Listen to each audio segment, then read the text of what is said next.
BJP के रुकन assembly इटला Rajendra ने चीफ मिनिस्टर चंद्रशेखर राव के दौरे मुंबई पर तनकीद करते हुए उनकी हुकूमत पर अवामी बरहमी से बचने इसे एक मंसूबा करार दिया। उन्होंने वाजे किया कि कौमी जमात के बगैर इलाकाई जमातों का इत्तेहाद मुमकिन नहीं है। साबिक वजीर ने तनकीद करते हुए कहा कि प्रोटोकॉल पर अमल न करते हुए मिडाराम में गवर्नर तमिलिसाई सौंदरराजन की बेइज्जती की गई। इटला राजेंद्र ने याद दहानी करवाई कि वजीर आजम मोदी ने चीफ मिनिस्टर चंद्रशेखर राव को फोन करते हुए उनकी सालगिरह पर नेक तमन्नाओं का इजहार किया था और उन्हें याद दहानी करवाई थी कि अफराद नहीं बल्कि सिस्टम अहम है। बीजेपी कैडर पर हमलों से मुतालिक वजीर केटीआर के इंतबाह पर रद्दअमल जाहिर करते हुए इटला राजेंद्र ने कहा कि वजीर अब ये समझ चुके हैं कि हमले सिर्फ आर्जी कामयाबी दे सकते हैं। उन्होंने कहा कि हुकूमत ने वीआरओज को मुश्किल में डाल दिया है। केसीआर नोटिफिकेशन की इजराई के बारे में संजीदा नहीं है। उन्होंने कहा कि बेरोजगारी की वजह से नौजवानों की शादियां नहीं हो पा रही हैं।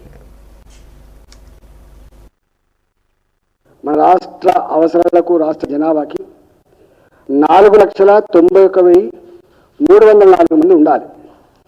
కానీ ఉన్న ఉద్యోగుల సంఖ్య కేవలం 3,01,178 మాత్రమే. అంటే 1,91,126 ఉద్యోగాలు ఖాళీలుగా ఉన్నాయని 2021లో పిఆర్సీ రిపోర్ట్ ఇచ్చింది.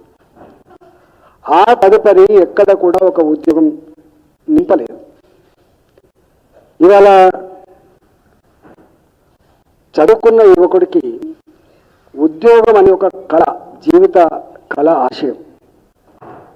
మనందరూ తెలుసు, గ్రామీణ ప్రాంతాలలో ఫస్ట్ జనరేషన్ కూరగాయలు అమ్ముకునేటువంటి తల్లి, వ్యవసాయం చేసుకునేటువంటి తండ్రి, కూలి పని చేసుకునేటువంటి కుటుంబాలు,